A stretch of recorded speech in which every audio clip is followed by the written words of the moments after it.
മാവേലിക്കര കറ്റാനത്ത് വൻ തീപിടുത്തം, 4 കടകൾ പൂർണ്ണമായി കത്തി. കറ്റാനം ജംഗ്ഷനിലെ ഷോപ്പിംഗ് കോംപ്ലക്സിൽ വൻ തീപിടുത്തം. വലിയ വീട്ടിൽ ബിൽഡിംഗിൽ പ്രവർത്തിക്കുന്ന സ്ഥാപനങ്ങളിലാണ് തീപിടുത്തമുണ്ടായത്. 4 കടകൾ പൂർണ്ണമായി കത്തിയമർന്നു. 1.5 മണിക്കൂറായി തീ കത്തിക്കൊണ്ടിരിക്കുകയാണ്. അടുത്തടുത്ത കടകളിലേക്ക് തീ പടരുന്നതിനാൽ നിയന്ത്രിക്കാൻ സാധിക്കുന്നില്ല. 5 യൂണിറ്റ് ഫയർഫോഴ്സ് തീ അണയ്ക്കാനുള്ള ശ്രമം നടത്തുമ്പോഴും തീ ആളിപ്പടരുന്ന കാഴ്ചയാണ്. വലിയ വീട്ടിൽ ഫാൻസി ഷോപ്പിലാണ് ആദ്യം തീ പടർന്നത്. തുടർന്ന് മെട്രോ എന്ന കടയിലേക്കും ഒരു ജിംനേഷ്യത്തിലേക്കും തീ പടർന്നു. 3 സ്ഥാപനങ്ങളും പൂർണ്ണമായി കത്തി നശിച്ചിട്ടുണ്ട്. മാവേലിക്കര, കായംകുളം, അടൂർ യൂണിറ്റുകളിൽ നിന്നെത്തിയ ഫയർഫോഴ്സ് സംഘം തീ അണയ്ക്കാനുള്ള ശ്രമത്തിലാണ്.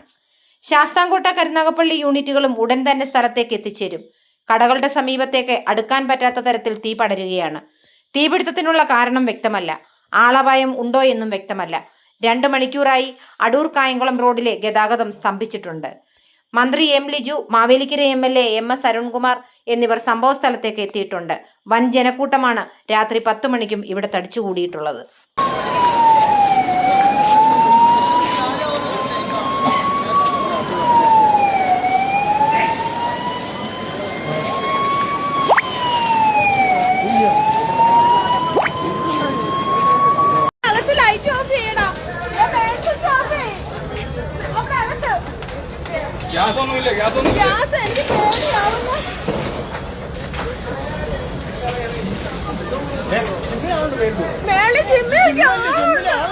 നമ്പറുണ്ടോ ജിമ്മിൽ അറിയാം.